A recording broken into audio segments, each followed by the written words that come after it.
Our White House correspondent Yamiche Alcindor was watching the convention's opening hours today, and she will be covering it all week. And Yamiche joins me now. So Yamiche, you've been talking to people who've been organizing this. How do they want to distinguish what they're doing from what the Democrats did last week?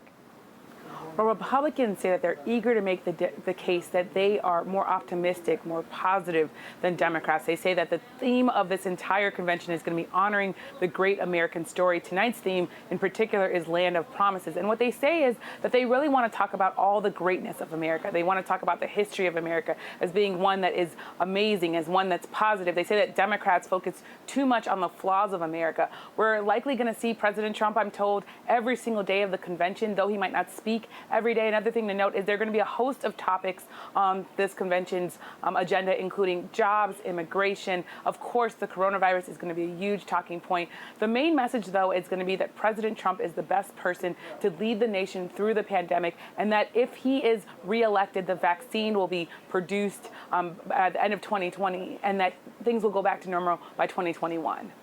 So, Yamiche, as you're saying, I mean, today the president spoke actually at length. He showed up at the convention in Charlotte, spoke, I think, for longer than people expected. He did bring up the coronavirus. What does that tell us, and what have you learned about what he may say at the end of the week when he makes his acceptance speech?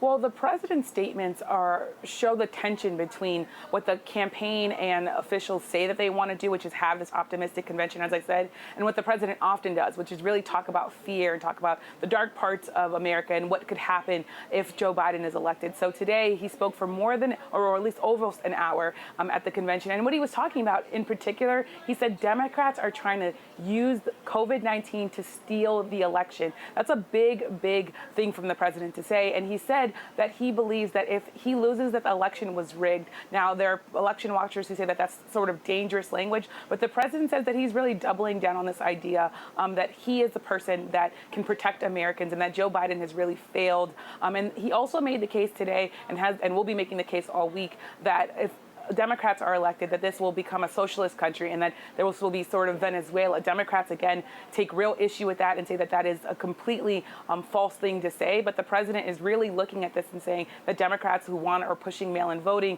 and pushing people going to the ballots, that they are people who don't really understand the democracy in America and that they want to do nefarious things.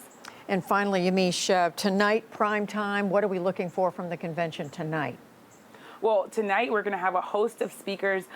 There's a lot of people whose last name is Trump, including Donald Trump Jr. We're also going to hear from Tim Scott, the only black Republican in the Senate. We're going to hear from Nikki Haley, who at one point was actually talked about as possibly replacing Vice President Pence. And what we're going to hear is really a theme of people saying that President Trump took care of America, that he was someone who ushered in great economic change, and that he was someone who, again, can lead America through having more jobs and really someone who will help America recover from the coronavirus.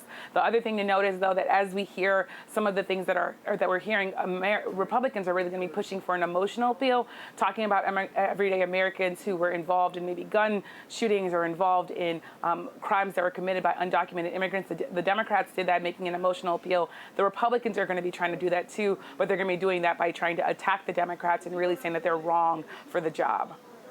Yamiche Alcindor following it from the White House and following it for us all week long. Thank you, Yamiche. Thanks so much.